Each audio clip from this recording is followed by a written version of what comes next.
Hello everyone, कैसे हो आप सब। एक बार पुनः स्वागत है आप सभी का हमारे अपने YouTube channel A to Z biology classes पर। उम्मीद करते हैं दोस्तों आप सभी मस्त होंगे, बेहतर होंगे, आप सभी की पढ़ाई भी अच्छे से चल रही होगी। आज की इस वीडियो में हम देखेंगे class 11th biology NCERT chapter 13 के देखिए जितने भी मोस्ट इंपॉर्टेंट एमसीक्यू यानी कि महत्वपूर्ण वस्तुनिष्ठ प्रश्न है वो हम आपको आज के इस वीडियो में पूरा का पूरा यहाँ पे कवर कराने वाले हैं। तो चलिए सीधे वीडियो को स्टार्ट करते हैं। पहला प्रश्न है कि भ्रूण में पाई जाती है। तो देखिए भ्रूण में आपको बताना है किस प्रकार की वृद्धि पाई जाती है। पहला ऑप्शन दिया गया है कि अंकगणितीय वृद्धि, दूसरा है ज्यामितीय वृद्धि, तीसरा है दोनों यानी कि ए व बी यानी अंकगणितीय वृद्धि व ज्यामितीय वृद्धि दोनों, और चौथा ऑप्शन है इनमें से कोई नहीं। तो देखिए भ्रूण में आपको सदैव याद रखना है कि भ्रूण में किस प्रकार की वृद्धि पाई जाती है। तो यहाँ पे ऑप्शन नंबर सी करेक्ट करना है आपको, यानी कि दोनों। तो ए व बी यानी अंकगणितीय व ज्यामितीय दोनों प्रकार की वृद्धि पाई जाती है भ्रूण में। अगला प्रश्न है कि ऑक्सिन है। तो ऑक्सिन क्या है, देखिए एक प्रकार का। तो ऑक्सिन पहला नंबर ऑप्शन दिया गया है वसा है, दूसरा क्या है कि प्रोटीन है, तीसरा है वृद्धि हार्मोन्स और चौथा है प्रोटीन्स। तो ऑक्सिन में आपको याद रखना है कि ऑक्सिन क्या होता है, एक प्रकार का वृद्धि हार्मोन्स होता है। तो ऑप्शन नंबर सी को यहाँ पे आपको करेक्ट करना है। इसके बाद देखिए अगला प्रश्न है कि जैव वक्रता परीक्षण किसने दिया। तो जैव वक्रता परीक्षण आपको याद रखना है कि वेंट ने दिया था। किसने दिया था? वेंट ने। ऑप्शन नंबर सी को यहाँ पे आपको करेक्ट करना है। अगला प्रश्न है देखिए कि निम्न में से कौन सा पादप हार्मोन्स प्राकृतिक रूप से पौधों में नहीं होता है। मतलब पौधों में नहीं होता है ऐसा कौन सा प्राकृतिक हार्मोन्स है। तो यहाँ पे आपको ऑप्शन नंबर ए पर करेक्ट करना है, क्योंकि यहाँ पे 2,4-D जो कि एक प्रकार का खरपतवार होता है। तो यह आपको याद रखना है कि ऐसा पादप प्राकृतिक हार्मोन्स है जो कि पौधों में नहीं होता है। अगला प्रश्न है देखिए कि बीज प्रसुप्ति के लिए उत्तरदायी कारक है। तो बीज प्रसुप्ति के लिए ऐसा कौन सा कारक है जो उत्तरदायी होता है। तो आपको याद रखना है कठोर बीज कवच, यानी कि ऑप्शन नंबर बी को आपको करेक्ट करना है। तो कठोर बीज कवच इसका राइट आंसर हो जाएगा। अगला प्रश्न है देखिए कि वसंतीकरण के लिए प्रेरक हार्मोन्स है। वसंतीकरण यानी कि वर्नलाइजेशन के लिए जो प्रेरक हार्मोन्स है वो कौन सा होता है। तो आपको याद रखना है वर्नेलिन हार्मोन्स। ऑप्शन नंबर बी को आपको करेक्ट करना है। इसके बाद देखिए अगला प्रश्न है किस पादप हार्मोन्स को 2,4-D के नाम से जाना जाता है। ऐसा कौन सा हार्मोन्स है जिसको 2,4-D के नाम से जाना जाता है। तो इसका राइट आंसर हो जाएगा ऑक्सिन हार्मोन्स। अगला प्रश्न है कि जीर्णता के लिए उत्तरदायी हार्मोन्स कौन सा है। तो इसका राइट आंसर हो जाएगा एब्सिसिक एसिड यानी कि एब्सिसिक अम्ल। अगला प्रश्न है पादप हार्मोन्स जो ऑक्सिन है इसकी खोज किसने की थी।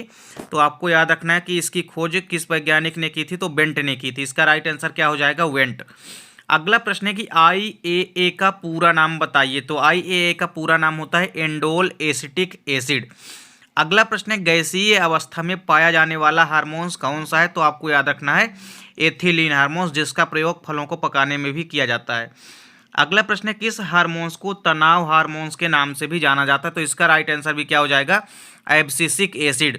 तो एब्सिसिक एसिड आपने क्या देखा कि जीर्णता के लिए उत्तरदायी हार्मोन्स होता है, और एक इसके साथ आपने ये भी देखा कि इस हार्मोन्स को हम तनाव हार्मोन्स के नाम से भी जानते हैं। अगला प्रश्न है पौधों में पुष्पन पर ताप का प्रभाव क्या कहलाता है। किसी भी पौधे में यदि पुष्पन हो रहा है अर्थात पुष्प लग रहे हैं तो उन पर जो ताप का यानी टेम्परेचर का जो इफेक्ट या प्रभाव होता है वह क्या कहलाता है। तो आपको याद रखना है बसंतीकरण यानी कि वर्नलाइजेशन कहलाता है। तो बसंतीकरण क्या है? किसी भी पौधे में पुष्पन पर ताप का प्रभाव ही क्या कहलाता है? बसंतीकरण। किसी भी पौधे पर यदि पुष्पन हो रहा है उस पर ताप का जो प्रभाव पड़ेगा वही क्या कहलाएगा? बसंतीकरण। अगला प्रश्न है कि समय की प्रति इकाई के दौरान बढ़ी हुई वृद्धि को हम क्या कहते हैं। तो आपको याद रखना है वृद्धि दर कहते हैं, यानी कि ग्रोथ रेट कहते हैं। अगला प्रश्न है कि पुष्पन पर दीप्त काल का प्रभाव क्या कहलाता है। आपने देखा कि पुष्पन पर ताप का प्रभाव तो बसंतीकरण कहलाता है, लेकिन पुष्पन पर यदि दीप्त काल का प्रभाव पड़ता है तो इसे हम क्या कहते हैं? दीप्त कालिता कहते हैं। क्या कहते हैं? दीप्त कालिता कहते हैं। अगला प्रश्न है देखिए कि चने में किस प्रकार का अंकुरण पाया जाता है। तो आपको याद रखना है कि चने में अधोभूमिक प्रकार का अंकुरण पाया जाता है। अगला प्रश्न है कि शीर्षस्थ प्रभाविता का आपको यहाँ पे बताना है कि शीर्षस्थ प्रभाविता किस हार्मोन्स से होती है।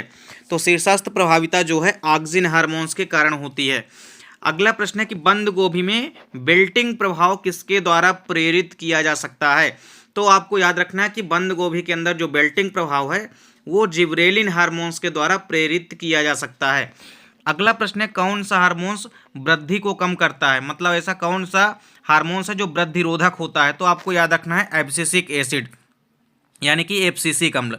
अगला प्रश्न है अनिषेक फलन के लिए उत्तरदायी हार्मोन्स कौन सा होता है? तो इसका राइट आंसर आपको याद रखना है जिबरेलिन हार्मोन्स, यह अनिषेक फलन के लिए उत्तरदायी हार्मोन्स होता है। अगला प्रश्न है वृद्धि मापन किस यंत्र द्वारा किया जाता है? अर्थात जो वृद्धि मापन यंत्र होता है उसका नाम आपको बताना है, तो उसका नाम है ऑक्जेनोमीटर। क्या याद रखना है आपको? ऑक्जेनोमीटर।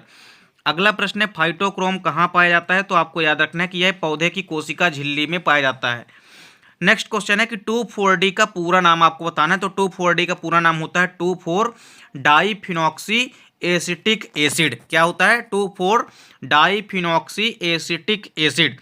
तो इस प्रकार देखिए यहाँ पे जितने भी इंपॉर्टेंट क्वेश्चन है चैप्टर 13 के, ये आपको तैयार कर लेना है। उम्मीद करता हूँ वीडियो पसंद आई होगी। वीडियो पसंद आए तो लाइक और कमेंट जरूर कीजिए, साथ ही साथ दोस्तों के बीच ज़्यादा से ज़्यादा वीडियो को शेयर कीजिए। साथ ही साथ यदि चैनल पे नए हैं तो चैनल को सब्सक्राइब अवश्य कर लें और बेल आइकन प्रेस कर लें।